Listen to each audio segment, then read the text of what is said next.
혹시 회사에서 고용을 하면서 고용지원금을 한 번이라도 받아보신 적이 있으신가요? 많은 기업을 관리해드리면서 한 가지 깨달은 게 있습니다. 고용지원금을 받아본 기업이 더 잘 받는다는 거죠. 실제로 제가 기업을 맡아서 꾸준히 고용지원금을 챙겨드리는 기업은 이미 스스로 지원금을 챙겨받아왔던 곳이 대부분입니다. 그런 곳을 맡고 나서 1.5배에서 2배 정도 더 받게 해드리는 케이스가 제가 관리해드리는 업체들의 대부분 케이스예요. 이미 고용지원금을 받아본 기업들이 그 혜택을 알고 더 받으려고 하다 보니 소수의 기업이 고용지원금을 많이 가져갑니다. 그러면 왜 받는 업체들만 계속 챙겨받을까요? 모두 다 방법이 있고 노하우가 있기 때문입니다. 오늘은 제가 알고 있는 것 중 일부이지만 기업에 따라서는 몇 천원에서 몇 억의 가치가 있는 방법을 알려드리도록 하겠습니다. 관리해드리는 회원사들과 오랫동안 같이 일하기 위해서는 대출로 급한 불을 꺼주기만 하면 안 됩니다. 그 후에 고용지원금이나 경정청구 등으로 직접적인 이득을 많이 챙겨드려야 합니다. T.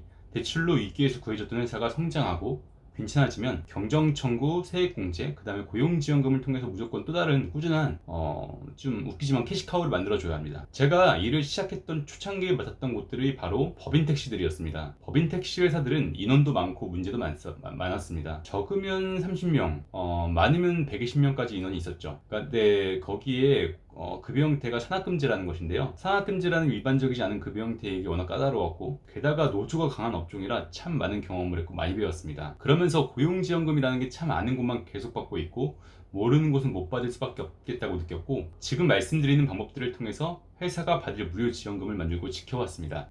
제가 기업을 처음 컨설팅을 맡아보면 어김없습니다. 회사 자체로 아무리 잘하고 있다고 하는 곳도 최소 30%의 지원금을 놓치고 있습니다. 정말 다 아는 사람만 기회를 잡고 혜택을 가져갑니다. 무상 지원금도 시기와 때를 놓치면 허무하게 사라집니다. 고용인원이 400명쯤 되는 사업장은 제가 한 달만 늦게 만났어도 당장 1억 800만 원을 손해봤습니다. 담당자가 한 명이 아니었고 또 매우 다 꼼꼼했는데요. 다만 해당 지원금의 요건 중 하나를 몰라서 안 되는 줄 알아서 진행하지 않고 있었죠. 제가 요건 중 예외사항에 대해 알려주고 진행해서 1억 800만 원의 지원금을 받게 해드렸습니다. 그것은 규모가 큰 다른 업체에 같은 지원금 세팅을 해드린 경험이 있었기에 저도 가능했던 일이었습니다.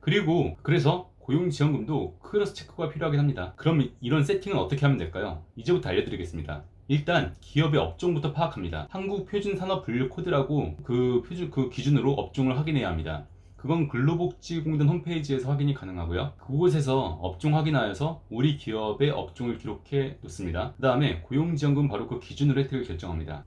아무튼 그 다음에 현재 고용 인원을 봅니다. 5인 이상과 5인 미만으로 가능 여부가 결정되는 것들이 많이 있기 때문입니다. 그 후에는 아까 말씀드린 업종 변경이 가능한지 봅니다. 알아봐서 변경이 가능한지 불가능한지 파악합니다. 만약 산재보험까지 변경해야 하는 상황이라면 너무 귀찮아지니까 스킵하고 다음 스텝으로 넘어갑니다. 산재료까지 불리하게 변경해야 하면 오히려 더 회사적으로 불리할 수가 있고요. 아무튼 시간 관계상 생략하겠습니다. 다음으로 채용 상황과 계획을 봅니다. 우리 회사에 실제 채용 인원이 있고 신고된 채용 인원이 있습니다. 필요하다면 아직은 4대 보험을 넣지 않았지만 실제 일하고 있는 인원을 활용합니다. 이럴 때 우선 고용보험만 가입시켜도 가능합니다. 고용센터 직원들도 고용보험 가입자 명부 기준으로 사람 수 카운팅을 하거든요. 현재 다니고 있는 사람, 과거에 다녔던 사람을 활용해서 추가 보험료를 내고서라도 인원수 맞추는 작업을 합니다. 이때 주의할 점은 인원 맞추는 사람들이 직접 고용지원금 대상자가 되면 안 된다는 것입니다. 대부분의 고용 창출 장려금은 지원금 대상자가 프리랜서로 일정 기간 있으면 받지 못합니다. 다음 단계는 우리 회사에서 새롭게 채용할 사람이 있는지를 보고 또 고용을 새로 하지는 않지만 고용 조건 변화를 할 사람이 있는지를 살펴봅니다. 만 34세 미만의 청년 또는 만 50세 이상의 장년 채용 계획이 있다면 각각 청년 일자리 도약 장려금이나 신중년 적합직무 장려금을 신청하시면 됩니다. 또 정년 연장이나 정년 후 재고용 제도를 둘 거라면 고령자 계속고용 장려금, 계약직이거나 프리랜서인 사람을 정규직으로 바꿀 거라면 정규직 전환 지원금, 혹시나 근무 시간을 2시간 이상 줄이면 워라밸 일자리 장려금을 신청하시면 됩니다. 그리고 다시 한번 말씀드릴 것은 국가에서 돈을 주는 건 눈먼 돈 같지만 절대로 국가가 만만하지 않습니다. 쉽게 보고 지원 정책, 세금을 컨설팅 해주다가 피본 것들을 너무 많이 받습니다. 합법적인 선 안에서 해야 합니다. 그렇게 하지 않으면 분명 피눈물을 흘릴 거예요. 흔히 말하는 재수없는 기업이 우리 기업이 된다면 그 손해와 금전적인 타격은 너무 큽니다. 2배에서 5배까지 추가 징수 금액을 내야 하니까 말이죠. 그럼에도 확실한 것은 합법적인 선 안에서도 모르고 지나가는 혜택이 너무 많습니다. 그러면서 원래 우리는 안 되는구나 생각하며 기회인지도 모르고 지나갑니다. 오늘은 그런 것들, 고용지원금을 이야기해 봤습니다. 많은 회사들이 일단 고용지원금의 종류를 모르고 우리 회사에 어떤 것이 적용되는지를 모르고 또 왜 적용이 안 되는지 몰라서 그냥 놓치고 지나갑니다. 예, 다시 정리해서 말씀드리면요.